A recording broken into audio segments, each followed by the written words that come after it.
आपको देखा और आप आए, बीच में प्रवेश की, तो एक कहानी याद आई। एक राजा को तोतों का बड़ा शौक था। कारोबारी तोते रखते थे राजा साहब। राजा सलाह बहुत लिया करते थे और तोता सलाह भी देता था, भूत भी ठीक करता था, भविष्य की बात भी करता था। तोता और राजा की कहानी में पिक्चर अभी बाकी है, शेष अगले अंक में, संभवतः बजट में। जया जी हैं यहाँ। Please please. नहीं, एक संदर्भ था, इसलिए आप ही से कह रहा हूं सर कि एक फिल्म थी कभी कभी, उसमें एक शाहिर की बड़ी अच्छी लाइन थी, कभी कभी मेरे दिल में एक ख्याल आता है।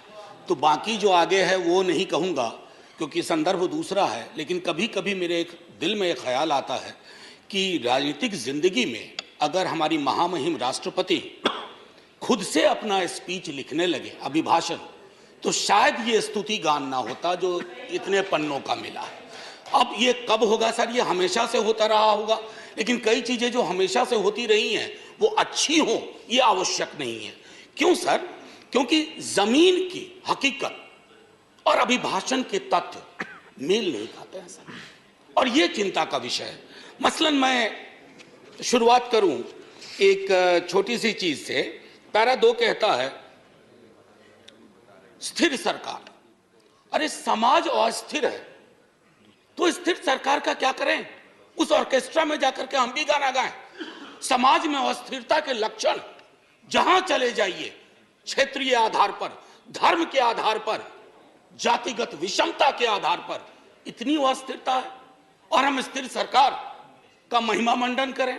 सर, स्थिर सरकार वो होती है जो समाज में अस्थिरता पैदा ना होने दे। यहां उल्टा मामला है, ये चिंता का विषय है। इसकी अभिव्यक्ति माननीय राष्ट्रपति महोदया के अभिभाषण में नहीं होती है।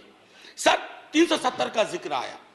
370 के जिक्र को मैं, धन्यवाद सभापति महोदय, 370 के जिक्र को मैं थोड़ा चाहता हूं कि एक व्यापक कैनवास पे लें।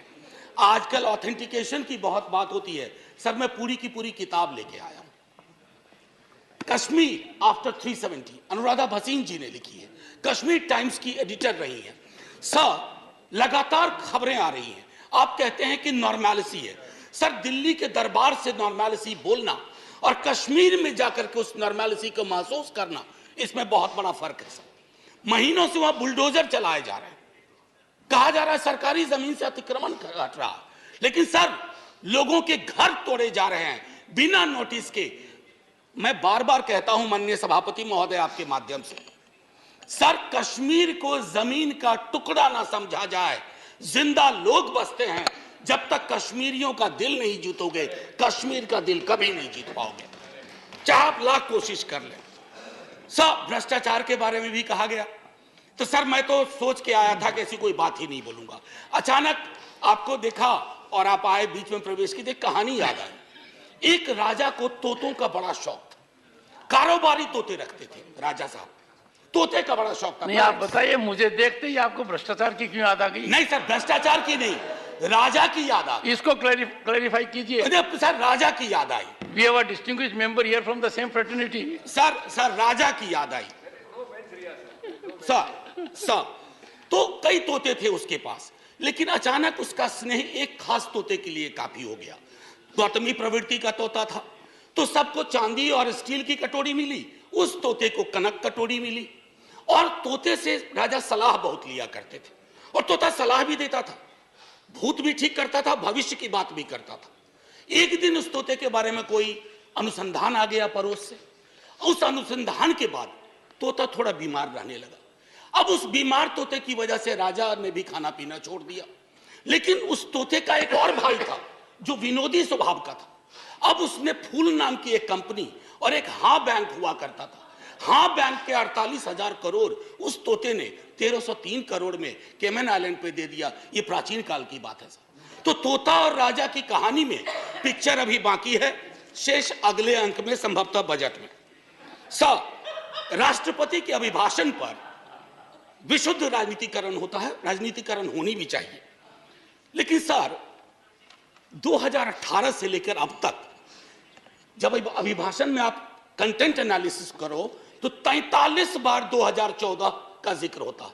सर, इतना तो 1947 का जिक्र नहीं होता जब हम आजाद हुए थे। 2014 ये कौन से इतिहास की समझ विकसित कर रहे हैं कि 2014 से पूर्व इस देश में अंधेरा था और 24 में अगर कुछ और हो गया तो देश में सन्नाटा हो जाएगा। सर, शून्य और सन्नाटे के बीच में सर मेरा समय ले सकते हैं सर, मैं माननीय सभापति महोदय, टॉलरेंस 1952 में बाबू राजेंद्र प्रसाद, एक बड़ा दिलचस्प किस्सा है कि 2014 की खासियत क्या है। I was elected to parliament in 89। तो एक second, let's be little decorous. हाँ, be little decorous. These snipe swords should not be there. They don't give any dignity to anyone in the house. So we started a decade in 90s. So we used to have MPs, ex-MPs. But there was a new breed during 90s, ex-MPs, AXED. They couldn't complete their term. 9th Lok Sabha was there. Then thereafter we had that situation when we had Indra Kumar Gujral ji, H.D. Devgowda ji, and also Atal Bihari Vajpayee ji for 2 terms. So that particular phase of 30 years where the country had coalition governance came to an end in 2014. That was the reason. Sir, एक second, sir,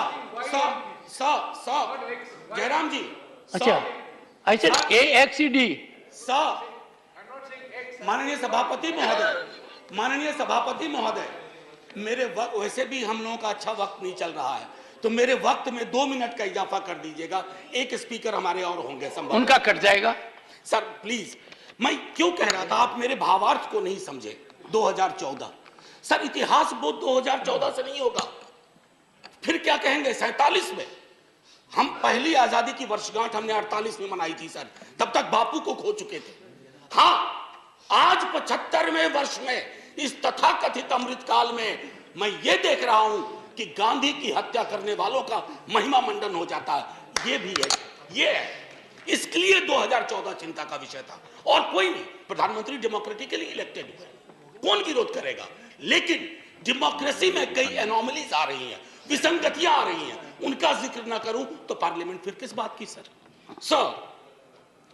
Rajendra बाबू तक tolerance की बड़ी बात हुई, उनसे लेकर के सहिष्णुता की बात हुई।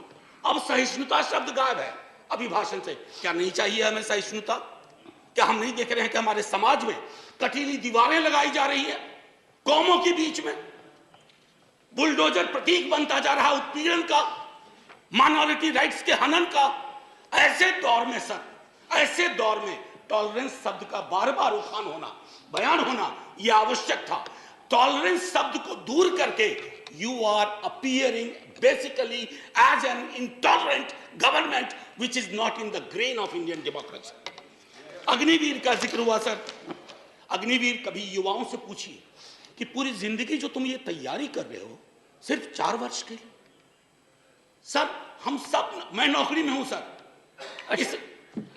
मैं नौकरी में हूं, इसलिए सामाजिक सुरक्षा पेंशन की गारंटी है सर, गारंटी है। ये कौन सा निजाम कर रहे हैं सर इस देश में? मैं जिक्र नहीं करना चाहता हूं कि ये क्या है।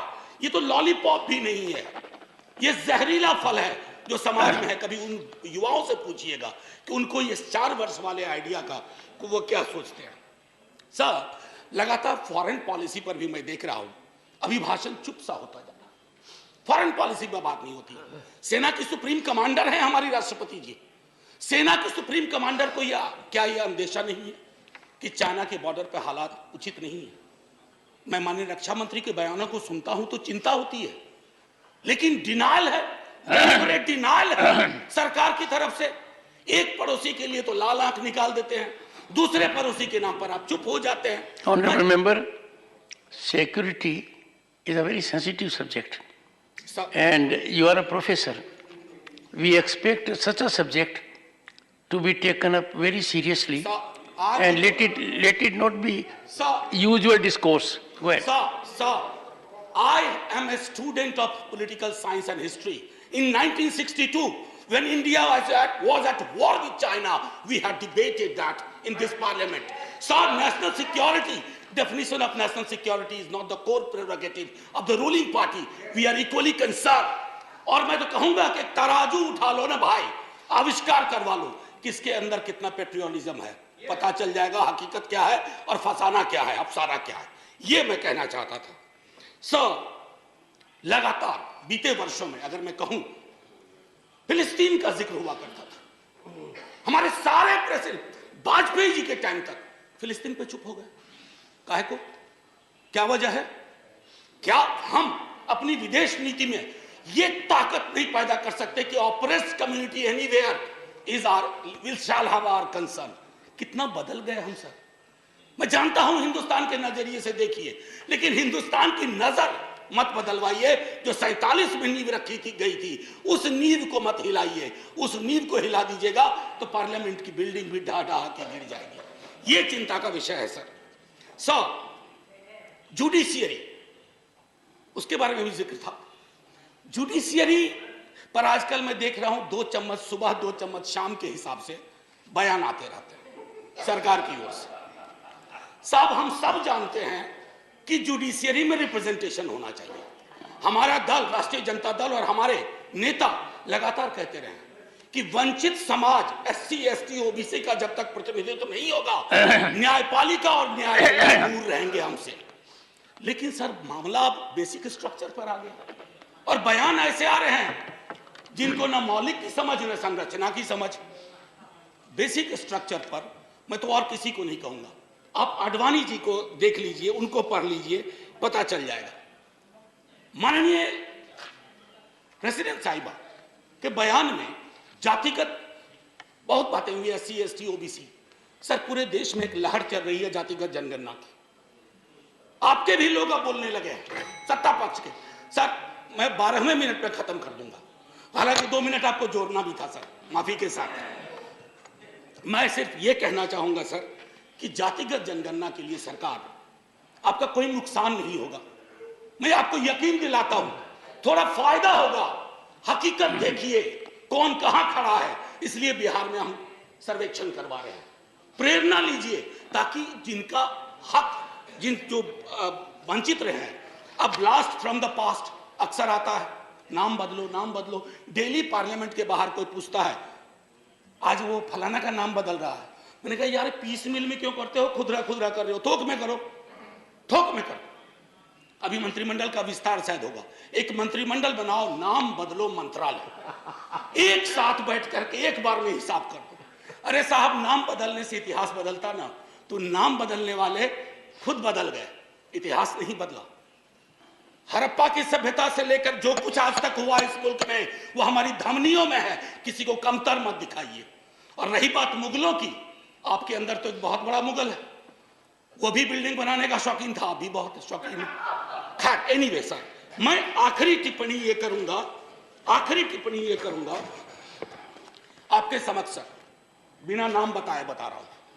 हम सबल केंद्र चाहते हैं, लेकिन केंद्र की सबलता संविधान से आती है, किसी दल के सत्ता पर एक अधिकार से नहीं आती। यदि केंद्र का व्यवहार न्यायपूर्ण नहीं रहा, यदि दलगत आधार पर प्रदेशों के साथ भेदभाव या पक्षपात किया गया, तो प्रदेशों में केंद्र विरोधी भावनाएं जन्म लेंगी। मैं नहीं सर, अटल जी 74 का भाषण। बस सर आखिरी, कुछ मित्रों ने इसे अनावश्यक कर्मकांड, यानी इस बहस को कर्मकांड का, मुझे तो यह सारा दृश्य प्रहसन सा प्रतीत होता है। राष्ट्रपति का अभिभाषण ही नहीं, इस पर होने वाली यह चर्चा करने वाला यह सदन, यह संसद कुछ अर्थों में बेमानी, व्यर्थ, जनजीवन से कटा हुआ। मैं नहीं, अटल जी, ये हमारे लिए आईना होना चाहिए।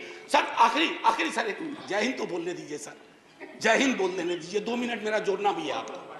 सर मैं सिर्फ ये कहूंगा, जय हिंद बोलने से पहले सर ये अवसर होते हैं, सदन में जितने लोग हैं मैं सबका शुक्रिया अदा करता हूं, लेकिन लोकतंत्र नहीं बचेगा ना सर, तो सिर्फ अगर तंत्र बच गया तो कुछ बचेगा नहीं। जय हिंद सर, शुक्रिया बहुत बहुत। और आपके मन में कभी कभी ख्याल आता है, वो बाकी चेंबर में बताइए। जी सर।